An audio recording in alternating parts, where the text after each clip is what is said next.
It's been guys, me Shreddin Patreon back on another video, and today we got part 2 to where we left off yesterday. I mean today we're Isn't that just doing the same thing, but not like past previous video of the Pig War. So I think we were right here, somewhere where, I think right when the pig got shot. So let's go and let's finish the video. Lyman shot the pig. After taking a second to calm down, he felt bad about murdering Griffin's prized boar. So he went to him and said, "Hey man, look, I kinda just killed your pig. It was eating my potatoes again and I don't know, man, I kinda just killed your pig. Killed your pig. Killed your pig."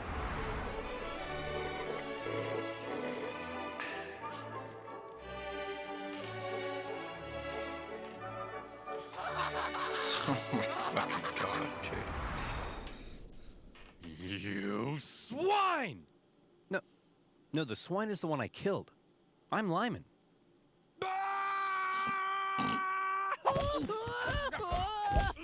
Griffin demanded Lyman pay $100 for the loss of the pig, an outrageous sum at the time. Obviously, Lyman refused, threatening to shoot any more animals that dared enter his property, even threatening to shoot Griffin himself. When Griffin complained to James Douglas, British officials went and confronted the pig killer. Again, they insisted he pay up, and if he didn't, Lyman claimed they threatened to arrest him and take him back to Victoria. British officials arresting an American on American soil and trying him under British law?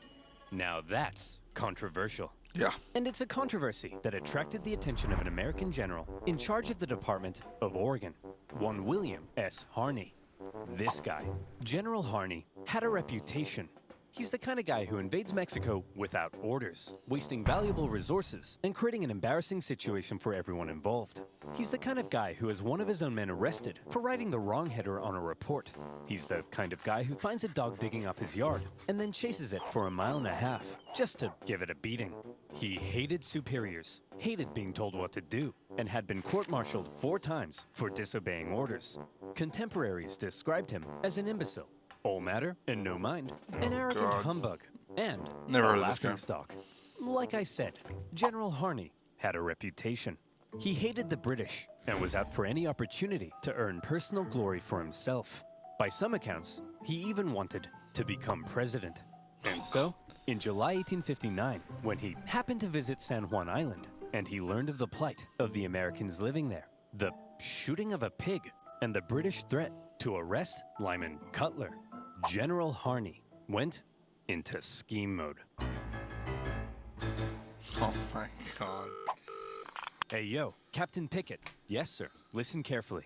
I need you to go pick up some flowers and bring them to my place later. I've got a plan. Here I am, sir. What's the plan? Pickett, you and I are going to start a war. What do you mean, sir? Okay, listen up. An American man shoots a worthless pig on San Juan Island, and the British threaten to arrest him. Outrageous, but we can use it. We get the settlers there to send us a petition saying they need American troops for protection. That's when you go with your men and occupy the island. The British will find American troops on an island they consider theirs so offensive, they won't hesitate to blow you to smithereens. Then, it's war. We bring in reinforcements and we fight back. I'll write to Washington, D.C., letting them know what's happening. But here's the kicker.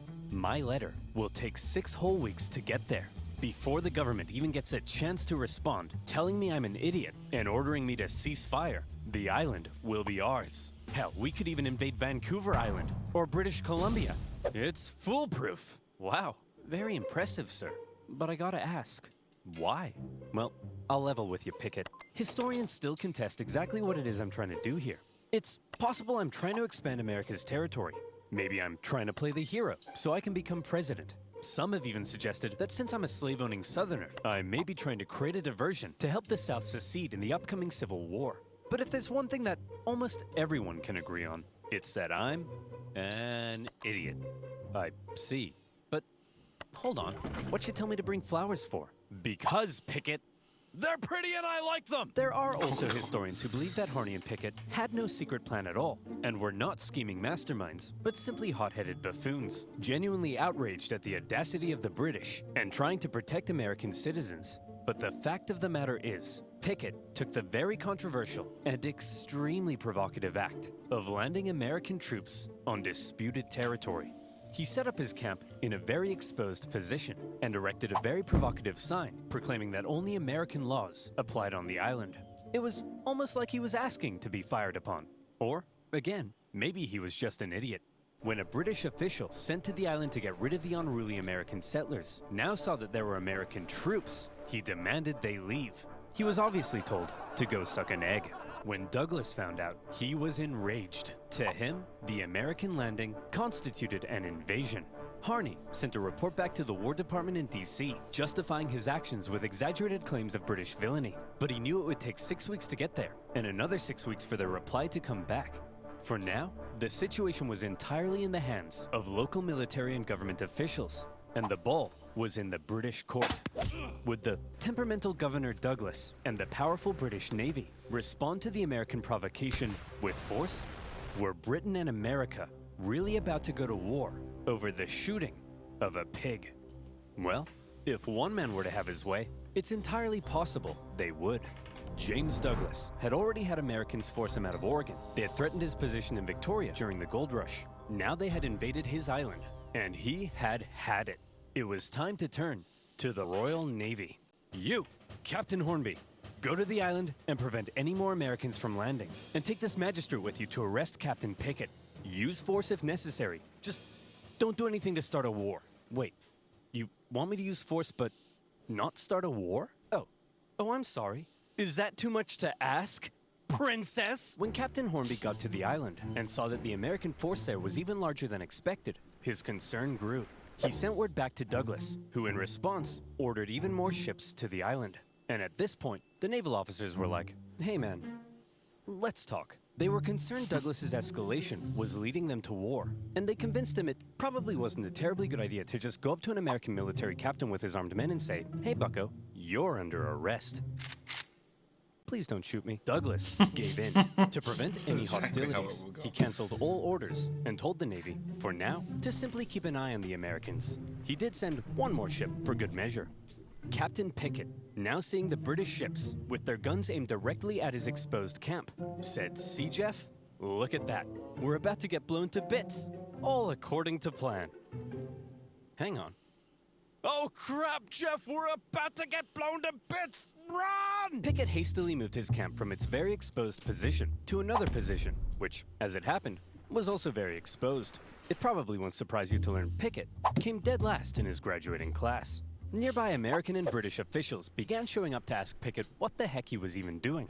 Then, a bunch of tourists showed up, because a major war breaking out in their doorstep was the single most exciting thing to ever happen in any of their miserable frontier lives. One Charles Griffin was particularly unhappy. First, his pig had been shot. Now his sheep pastures were being trampled by soldiers and tourists alike. He complained to Governor Douglas, who was still pretty upset about the whole thing.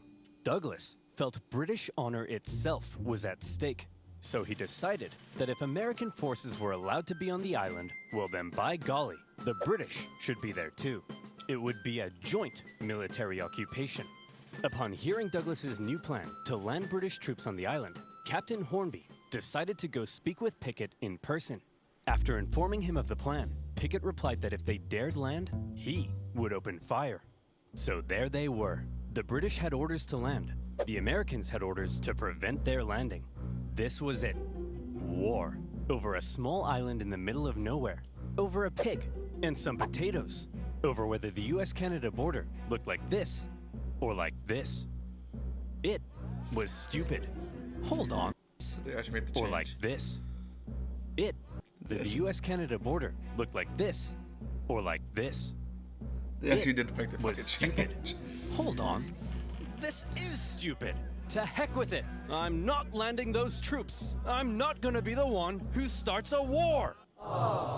The captain decided not to follow Douglas's order. And good thing he didn't, because pretty soon after that, the leading British admiral in the entire Pacific region showed up.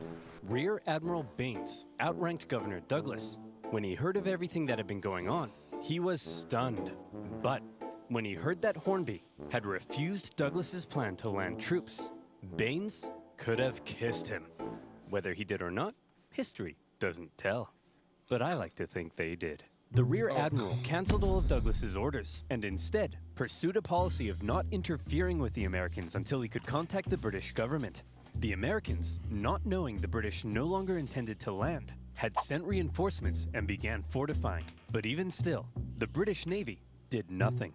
And finally, when word made it across the planet, informing the two governments of the ongoing crisis, everyone was shocked. Holy crap! Harney landed troops on disputed territory? Man, I hope the British don't find out about this. Buchanan? Oh crap! The British! Why are we getting reports of American troops on San Juan Island? Whoa. I don't know, man. Nothing to do with me. But you're the president. What? Breckenridge? Am I the president? Yes, sir. And hey, we got a problem. It looks like the southern states are considering seceding, and we're headed for the biggest crisis in the history of the nation. And it's your job to fix it, sir. Sir? Oh no. Go away. Not the curtain again, Mr. President. I'm not here. Buchanan. Back in the Pacific Northwest, Harney was beginning to realize the government may not be terribly impressed with his reckless actions. So he began firing off even more aggressive letters, justifying what he had done. Tell them the British were sending bands of Indians to attack our men, and that they're big meanies with coal for hearts, and that they made me cry like a little girl. Wait, no, that makes me sound weak. They made me cry like a big girl. Yeah, that's it. When the president received Harney's new letters, his anxiety only grew stronger. Oh, crap. Hey, General Scott, please make this go away. Leave it to me, sir. General Winfield Scott was the commanding general of the entire U.S. Army. Well known for his negotiation skills, he was a veteran of the Mexican-American War, during which time he had had to deal with General Harney's idiocy and insubordination. And he watched as Harney got away with it all, thanks to his friends in high places. It's safe to say that Scott really did not like General Harney. By now, General Scott was racked with gout, and he was so big he had to be hoisted onto his ship in a basket. Nevertheless, he began the long journey to the Pacific Northwest. Okay, everyone, get over here. Will somebody please tell me what the heck is going on? I'll tell you, General. It all started on one fateful day last summer. Spuddy? All right, you damn dirty pig. That's the final straw. What? Hey, you can't get away from me! Look at that, pig. Nowhere left to run, eh? I'm gonna enjoy this. Lyman, if you spare my life, What the fuck? I grant you 3 wishes. What the fuck, dude? So you see, General, the pig wasn't even on his property when he shot it. Liar! He's lying to you, General. I'll tell you what really happened. What a pleasant summer's afternoon here on my humble farm. It's just me and my beloved potatoes. I'm so happy. Say, Lyman, them some nice spuds you got there. Would be a shame if somebody ate them. Yeah. No, not again, you beast! Leave my potatoes alone! Yeah, I'm gonna eat them, Lyman. I'll eat them, and then I'm gonna eat you. Stay back! I'll shoot! Go ahead, punk. Make my day. You really had to fucking quote Clint Eastwood. You motherfucker. Shoot me! Shoot me! And Jurassic Park. He made me do it! He made me do it! So you're telling me you guys nearly started a war with the strongest naval power in the world over the shooting of a pig? Yeah, now he's starting to get it. Not only the pig, sir. The British then threatened to arrest this poor, pure American soul. Thank you, General. Shut up. I don't care about you. Okay. I've made up my mind. You're an idiot. You're an idiot. You're an idiot. You're an idiot. You're an idiot. You guys are fine. And you two are the most mind-numbingly brain-dead ding-dongs I've ever encountered in all my life. And I'll see you in my office. Okay, Harney, listen. I cut a deal with the Brits. Here's how it's gonna be.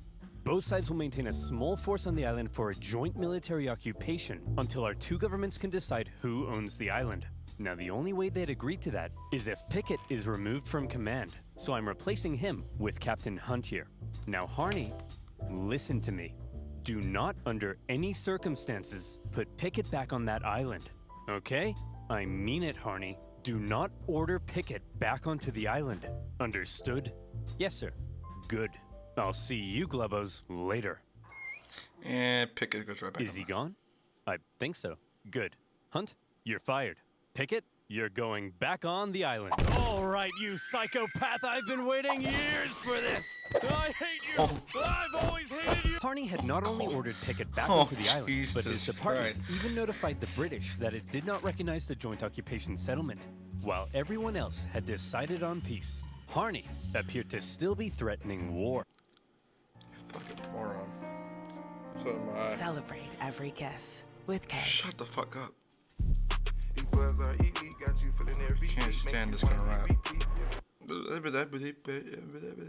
Needless to say, Shut up. a furious Winfield Scott soon removed him from command and sent him elsewhere.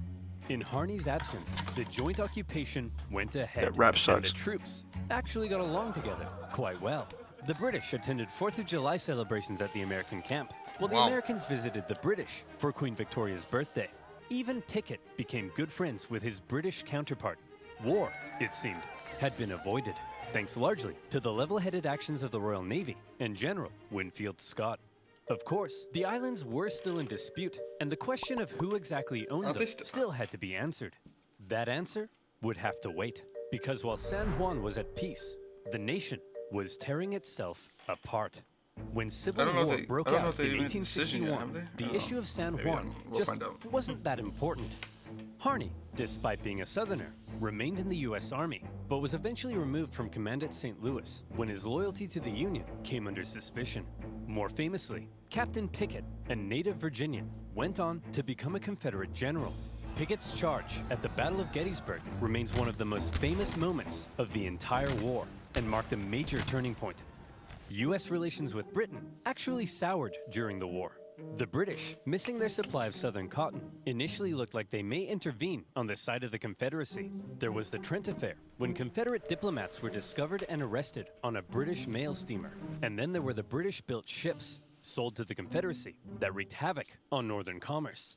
When the Civil War ended, furious American politicians called on the British to pay reparations. And by now, a long list of hot issues existed between them.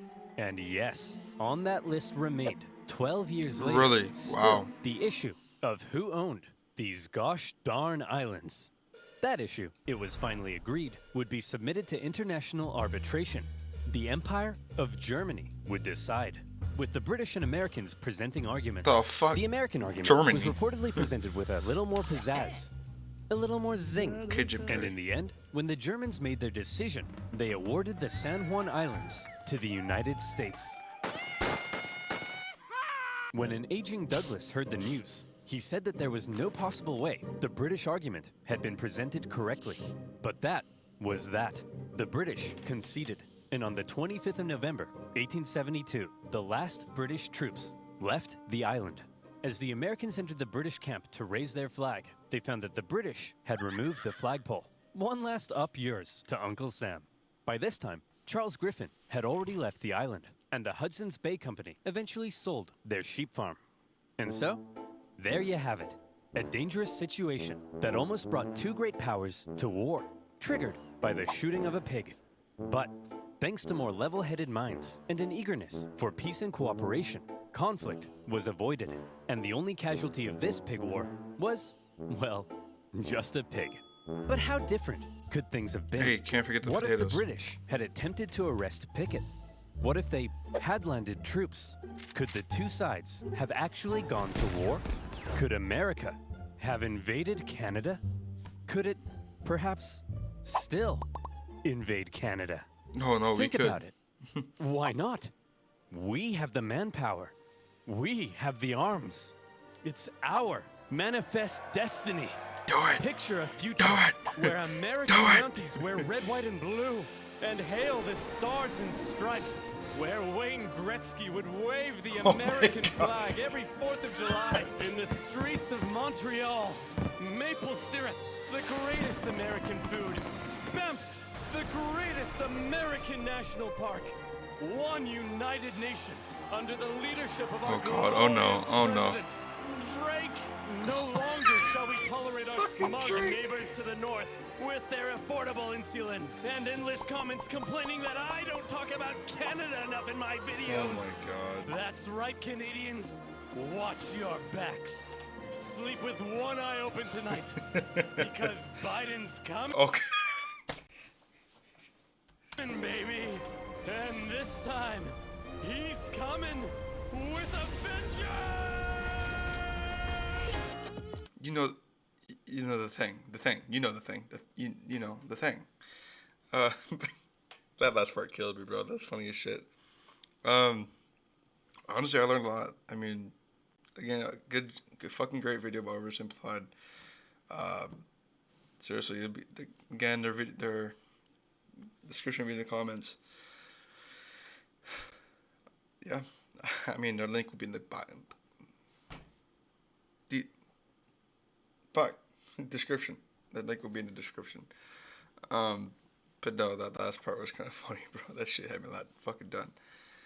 But no, if you guys want me to react to like other shit like this, like if America could invade Canada or invade Mexico or stuff like that, give my opinion on it, let me know. I'll do it. Anyways, if you guys like the video, please like and subscribe. Keep on shredding. Bye, guys.